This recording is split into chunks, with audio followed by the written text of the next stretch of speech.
when you are thinking of someone else, you are energetically sending them energy.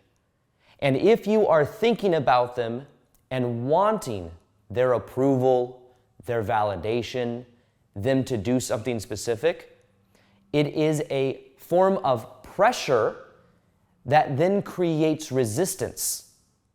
And when you bring the energy back inside of your body, like I'm going to share with you in this video, it can completely shift your energy dynamic. Now, a lot of people subconsciously do this and they're not even aware of it. And if you think about it, like you have an energy field around your body, and when you're thinking of other people and there's an expectation or some form of something you want, it's like that energy is dissipating out of your field, taking away from the present energy that could be inside of your field. Now, I learned this at a life transformation place that I went to in Costa Rica, and this one scenario completely shifted my perspective of energy in general. And I'm going to share with you what that is. I'm also going to share with you a brand new concept I've been exploring that has completely shifted the way that I view interacting with other people, called the third field effect. And we're going to be going deep on understanding the power of your energy and why it dissipates, how to bring it back, and how this will allow you to be more magnetic than ever before. Now, first off, before we get into the third field effect, which I think will completely shift the way you look at energy in general, let's talk about this idea of energy transference that happens back and forth. Now, this sounds esoteric, but really it's quite simple. I went to a life transformation place in Costa Rica back in about 2017. At that time, I was going to this place. It was when I first got on YouTube, and I went with a friend of mine, and we got like a free trip in exchange for like making content while I was there. And there was this consciousness teacher that was there that week that was doing seminars. And basically what she did was this exercise that completely shifted the way that I looked at energy. And I'm also going to tie this into stuff that I've learned from my shadow work coach that I think will almost give you like 10 years of therapy in this one video. Now, first off, this was the exercise. I was in the crowd, I was listening to this consciousness teacher speak, and what happened is she did this thought experiment exercise so that we could feel it. She said, everyone in the crowd, there were like 30 of us, everyone send me energy right now. Like, think about sending me energy. Maybe you want something from me, whatever it is, send me energy, send me energy, send me energy. And we all did that. We're just sitting there, we're just sending energy, sending energy, sending energy. And then what happened is what she says is like energetically, we had to kind of take her word for it until we tried it ourselves. Energetically, she's like, it's like this repellent effect. It's like, ew.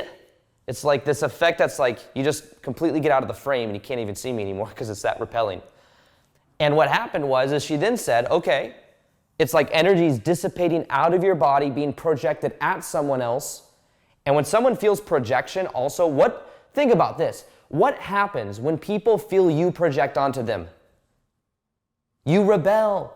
If someone's projecting onto you and they want you to validate them or they want you to give them a compliment, what do you subconsciously do? Well, you don't want to be manipulated. So what do? You feel that as pressure and you're like, oh, I don't want to give it. So what happens is when you're thinking of this energy flow dynamic that I'm talking about right now, and what the teacher did is send me energy, we're sending her energy, and she's like, it's repelling, ew. Brother, ew, like that energy. Then she said, okay, now everyone, bring the energy back into your body. Bring it back into your body. Bring it back into your body. Feel the separation between me and you. And then as we did that, we all just sat there Zen style, bring it back, bring it back, bring it back, bring it back. And then guess what happened? We had to take her word for it again. She's like, it's so magnetic. She just runs into the crowd. She does like what do you do that? Like crowd surfing. We're just crowd surfing her. And she's like, it's so magnetic. I just love you guys. Now, of course, I'm exaggerating about that last part. But basically, it has the opposite effect. So it's funny because you think that, ooh, I send it to them. It's like you're in high school and you want like the cool kids to want you to sit with them and you walk by and you're like, I hope they notice me. It's like it's an energy of pressure. Whereas if you're just kind of being yourself and being you, it's a very magnetic energy. So From this little scenario, then what happened, and I've done many live events since then where I put people in groups and I have one person send energy and then have one person bring the energy back into their body and then feel the difference. In fact, what if you were with somebody else and you were feeling the energy inside of your body or sending energy and you didn't tell them which, but they could feel what you were doing? That's interesting, isn't it? Well, it's something that you can literally feel. So if when you're thinking of someone else and you're sending energy, what happens is they can feel that as pressure. It's literally blocking you from receiving whatever it is you want to receive because there's an attachment to outcome. There's an attachment or a pressure on that outcome. So think about how this can apply to you. Like you go to work and maybe there's a crush that you have at work, or you go to the gym and you have a gym crush. Ooh, I hope they notice me. You might even wear a certain outfit. Hope they notice me, and you walk around and there's an energy that feels like pressure. But if you were to just be yourself, bring the energy back inside of your body and not need anything from other people, you would then be more magnetic, and you would then allow yourself to actually perceive of that validation or approval, not because you need it, but because you're actually being present with you. So this completely shifts the energy around. So when we talk about that, of this sending energy thing, it sounds esoteric, but if you think about the energy you have inside of your body, when you send it out, it's like dissipating your energy, and it's wanting something from someone else, which then creates resistance. Now, even as I tell you this right now, it might seem like, okay, well, Aaron, I'm going to stop sending energy because if I stop sending energy, then I'll get what I want. That's also tied to the ego's desire to control. The ego is trying to control. Because if as a kid you didn't feel validated or approved of, you might look for that in other people. So you might subconsciously be going out and spewing thought form energy onto everybody, saying, meet my needs, please like me, please approve of me. Well, guess what? When you're saying, please like me, please approve of me, you're spewing out your energy and life force energy, wanting something from them. They feel it as manipulation subconsciously, and then they just don't give it to you because we naturally rebel.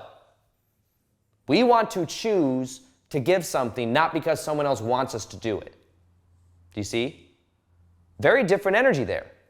So when we're talking about this, part of the key is being aware that we're going deeper here, because you might click on the video and said, I want to stop sending energy or something like that, but it's like, I'm stopping sending energy so that I can get what I want.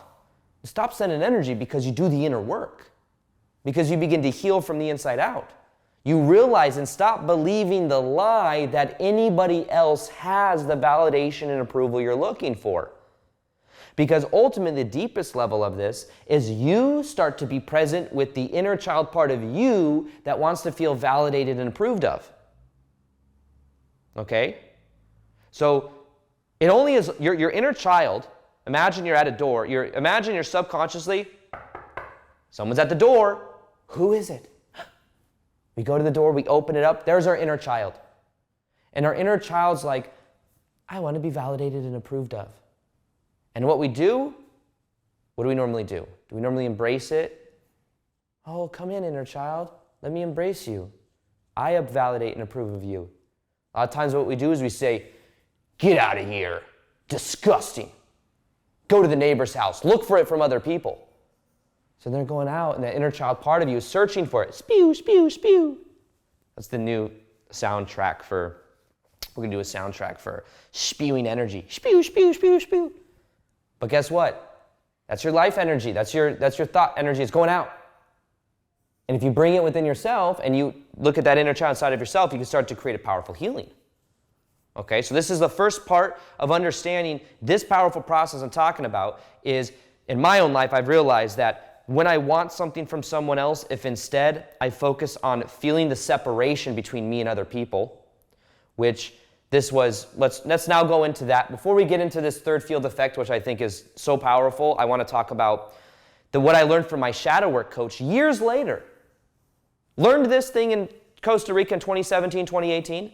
Years later, had a shadow work coach I was working with, Carl Jung psychologist with a double PhD, that was explaining and sharing with me the dynamic of feeling the separation between me and other people, me and a candle flame, me and the walls. And this is so counterintuitive because what has happened at a deeper level, let's go deeper with this. If you feel like you are tuning to other people and sending energy, part of the reason you do this subconsciously is because as a kid, it may have felt familiar and normal to expand your field to include that of other people. It may have felt familiar to expand your field to say, how do I need to be? How do I ease tension? Does mom and dad approve of me? Etc. Let me ease the tension in the family, be the peacemaker, etc. Spew, spew, spew, spew, spew. Do you see?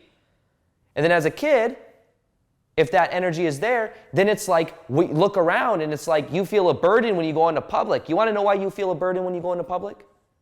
Because your energy field is expanded so much to include everybody else, and you feel responsible for their tension. You embrace it. You're like a sponge because you were the sponge growing up that could mitigate tension in the household. What does it feel like to be a sponge? This is where the self-inquiry comes in, because it's like this was this adaptive mechanism growing up to feel safe. So then you go out and you see everything as an extension of you, whereas the key is actually feeling the separation between you and the people, you and the walls, you and a candle flame. I like candle flames, obviously. But the reason this is so powerful is you can use this towards you to other people in your life. You do it between you and an ex. You want to separate your energy. Feel the separation between you and them. The space. Let them be in their own tension or their own energy. Bring back the energy back to you. It's literally a sense you have. I've coined it as something called the frame technique. Very powerful process for feeling safe inside of your own body. It's a huge part of feeling magnetic in your own frame and feeling like you don't then need other people's validation or approval. You feel confident inside of yourself. Confidence is a huge part of attracting love, and presence is a huge part of attracting love too. But a lot of people are trying to control. Now, one thing we are doing, if you want to learn how to remove the blocks and the subconscious patterns that are blocking love, and if you want love to start coming to you because you're embodying that level of consciousness and that energy, something we're doing for the first time in 3 years is a 21-day magnetic love challenge. If you're watching this video, you click the link below, join, and we're going to get started and transforming ourselves from the inside out, moving forward. So join the Magnetic Love Challenge. It comes with live hot seat coaching, videos. It's a way of actually wiring in a new you and removing the subconscious blocks to people-pleasing, the masculine or feminine shield that might be blocking you from love, how to be strong in your own polarity, healing attachment styles and feeling more secure, and letting go of people-pleasing patterns, fixing patterns, narcissistic energy that you might attract, all of that. If you want to learn step-by-step how to do it and how to embody a new you that is magnetic and attracting love, then what you can do is click the link below to join. I've had people that joined the one in 2022. I got DMs after I said on Instagram, hey, we're going to be doing this challenge again soon. I got a DM from someone that said, I did that challenge in October of 2022, and in December of 2022, I attracted my husband, and we've been together ever since. Thought that was pretty cool. A lot happens when you do the inner work to then shift out of reality. So with that being said, let's get back into the video now, as we're getting closer to this third field effect. But let me close the loop real quick on the energy from my shadow work coach that was very powerful, was feeling the separation. I remember feeling the separation between me and an ex. It allowed me to clear up the energy. Funny enough, a lot of times, something that'll block you from attracting love is an attachment to an ex. Sending energy. You think about this dynamic, right? The sending energy thing, this works perfectly in this scenario. You may have even experienced this before.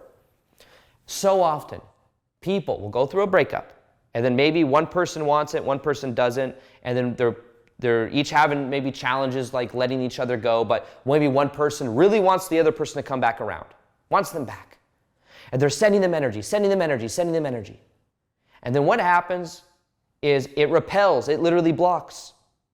And what will happen is sometimes then that person will say, you know what, I'm going to process this energy, I'm going to let it go, I'm going to start focusing on my own life. And they start doing that. Then what happens is many times, once they finally let go, this person starts to come back. It happens a lot. And one of the reasons it happens is because you stopped sending energy. You started bringing it back to yourself. And that's the same scenario we were talking about earlier, right? Do you see the difference? So often people hear that. Also, when do people a lot of times attract love?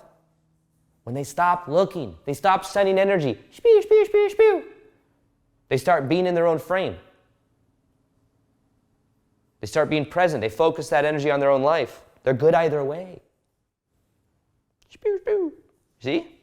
So, let's get to the third field effect now. Now, actually, let's go to this. I'm just kidding. Like, Aaron, third field effect. I want it now. Okay. Gosh. Third field effect. Here, I was talking to a friend about this, and it really plays on this whole dynamic beautifully. And basically what she was explaining to me is it's a friend of mine that's been in a relationship for 9 years. Solid relationship for 9 years. And they have a very healthy relationship. And she was explaining to me that one rule she has in her relationship is that they will not, when they have challenges, go and vent to their friends about the other person. And one of the reasons she said this is because then it feels like their container then becomes susceptible of other people's thoughts, other people's expectations, and even those other people might see them as having problems in their relationship. It creates a third field.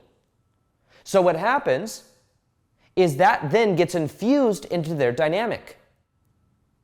And she says that what she does is she instead works it out with him, and by working it out with him, it's clean energy, and then they're more of a team. I thought that was beautiful. And also, I was able to relate that to all this because if you have other people thinking about you and your relationship problems, what can happen is that gets infused into the space between you guys. So by venting about it and talking about it, that energy then begins to grow. So with the third field effect, think about how often we subconsciously talk about drama that is happening in our life. This person did this person happened over here, venting about relationship drama on social media. Guess what happens? That thought form energy then gets projected from many other people that you're broadcasting that to. I actually experienced this in a way with an ex-girlfriend where online, we had a public relationship. And I remember that by bringing this awareness into the public, I could feel that there was projection, and it made things a lot more complicated, especially when talking about things that were vulnerable that might be coming up. So it was like this thing, and then after that didn't work out, there was all this third field effect of people picking sides and all, even though we didn't want them to pick sides because we were still friends at the time. And what happened was that was something that made it more kind of complex, but also added the third field, added more energy into it.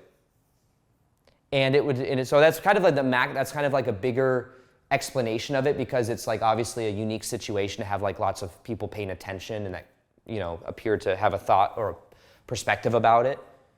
But it definitely, I could feel that energy of the third effect, and I look back and I was like, oh, that wasn't, maybe some of that wasn't the smartest thing to do, you see? So the third field effect is about being aware that if you are the single one in your friend group and you're always not happy about being single and you're venting about it, and then you're venting about guys and all men and how they are, get what's happening to the third field between you and other people. There's problems, there's blame, all this energy gets projected out. Spew, spew, spew. Spew, spew. You see, you're just spew, spewing. And guess what happens when you spew, spew? Your energy is being dissipated. And people are likely to replay those dynamics with you. So owning the stories, owning the energy, and not being aware of your tendency to feed into the drama, to the field. Here I am subconsciously about to talk about something that does the thing I'm talking against. Do I want to share it? I'm so tempted to share it. But maybe my breakthrough is not sharing it. I'm on social media. What do? I had a situation, I'll be general about it. I had a situation that happened the other day when I was driving in traffic, going to dinner. And what happened? Guess what? This car, I don't want to get into it. But anyways, basically what happens, a little drama between me and another car. All right? And then it happened, and everything actually turned out okay. It wasn't that big of a deal or anything. It was just something to deal with. I go back home and see some friends, and basically there was this desire to talk about the drama of it. Will you guess what happened at dinner? Oh my God, this thing happened. Oh my God. And I could feel that I was feeding into this drama and projecting it onto my friends. It was like, why am I doing this? Not that I need to like hold it in, but like I realized I had this addiction to being right. This addiction to like the drama of like, can you believe this? It was crazy. But that kept feeding a weirder day. So I think sometimes we get payoffs from like, I went on this date and this guy said this or this woman said this and oh my God, my life is so crazy. I'm so alive. But we're spewing energy. You see? So the third field effect is where you become aware of the third field. The field between you and others. The field between you and your friends. And when you're talking about drama between friendships, like think about it. You might be like, okay, well, if you're not in a relationship, you ever with somebody then like you in a friend group or talking about another friend? You are spewing energy between you and those friends and making it more muddy. What is the addiction to the drama? Because you're keeping it in your field and now you just found out you've got a third field. Like, oh my God, Aaron, there's so many fields. I have my field, I have their field, now I have a third field. You've got at least 3 fields. And if you want to stop spewing, you know what you got to do? You got to start bringing it back to your body. I was trying to think of something that rhymes, but nothing. I'm sure this thing's right with spew, obviously, but my mind went to mew. You guys ever heard of mewing? It's like this thing that people do to like change their bone structure in their face. So random, I know. Has nothing to do with what we're talking about. I'm going to move on. So does that make sense? Okay, third field effect. Similar to stop sending energy. I'm hoping you're learning things about your field right now. Your relational field. Your field with your friendships. Nurture positive relationship. Become aware of how you feel when you're around other people. These are all very powerful things to do. All right? Now, next thing. Manipulation is taking energy.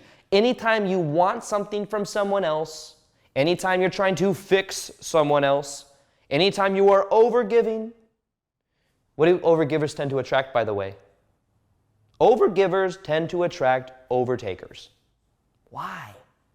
Well, you're putting out the bait. If you have somebody that's like, I want to take, I expect you to give me. And then here you are as the glorified overgiver. In childhood, to overgive meant I felt safe. I felt like I was doing my job within my family dynamic. It is part of my identity. I give because I am so good. And it's subconscious, of course. And so you overgive. I'm not talking about giving. I'm talking about overgiving. Because there's a feeling that I'm not worthy for who I am, so I'm going to give. But really, let's be honest here. Hiding behind overgiving, what is it? You are actually a secret closet overtaker. Because out of giving, you get to take safety, validation, and approval. Now, it looks a lot better because you're like, here you go, here you go, here you go. And it's like much better than someone that's like, take, take, take. Like in the movie Spirited Away. You guys ever see that? Spirited Away, where there's this monster that goes around that's like absorbing everything. Take, take, take, take, take. Spew, spew, spew. Okay? So basically what happens though is fixing, pleasing, even pleasing other people. People pleasers please everyone but themselves. They please everybody else. Because if I could please you, these are also all connected to conditions of love. If you didn't feel like you were unconditionally loved as a kid, the conditions were, I must overgive, I must fix, and I must please. Those are the conditions. But then you create pressure. It's also manipulative. It's hard to look at, I know, because it's like, no, I'm good, I'm good. I'm good, I'm a good boy. I'm a good boy from family. When I was a kid, I was a good boy. I'm a good girl, I'm a good girl. Let's embrace that dark side. Your fear of being in the dark side Because to not please means someone else can actually do their own work. You give someone the opportunity to not be enabled. To not overgive means somebody else must give to themselves or figure it out somewhere else. To not fix means they must fix themselves. Ooh, young grasshopper, you are learning.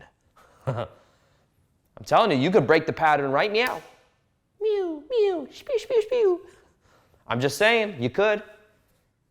When is now a good time to break a pattern? I just did manipulative NLP on you. But is it manipulation if you transform? Not that you're like, oh, he said when is now a good time? I'm going to transform now. But nonetheless, you see, this is the key. This is what shifts everything, is when you realize the payoffs for what you get, and instead of trying to get, you start giving to the inner child of you that feels like they must fix, please, overgive, etc. So, all in all, the thing that will shift everything for you is when you bring it back.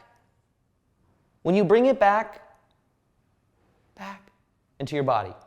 Instead of spew, spew, spew, it's right back in your frame. Feeling the separation between you and other people. Realizing that you can begin doing the inner work to heal that inner child. And that as you heal that inner child, guess what happens? You don't search for it on the outside so much. Knock, knock, knock. Open it up, inner child, come on in. You're good enough the way you are. And they're like, I'm mad, I'm angry, I'm whatever. And instead of being, you're manipulative, blah, blah, blah. No, embrace it.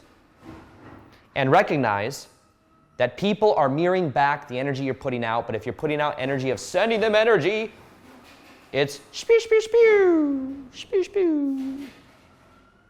It's like, it's messing up the energy dynamic. But don't do it just because, okay, now I'm going to be magnetic. Yeah, Aaron, I'm going to stop sending energy. I'm going to bring it back into my body so I can be magnetic and present and get lots of love and attraction from other people. No, you could do it. I don't think it's a bad idea. It's better than just sending energy unconsciously. But let's also let go of the control dynamic and bring it back to God, allowing the divine to flow through.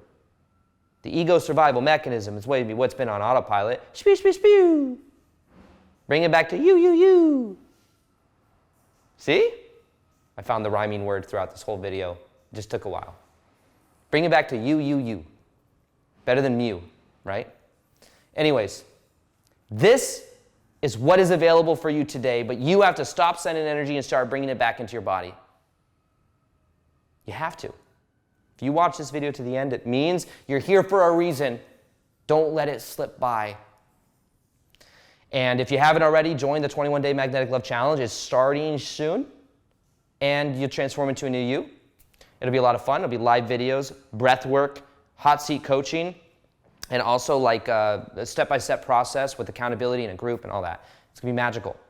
If you want a video too on learning the frame technique, you're going deeper on this whole frame technique thing, I have a video that you can check out right here. Check it out. Watch how much your life changes once you commit to it for 21 days.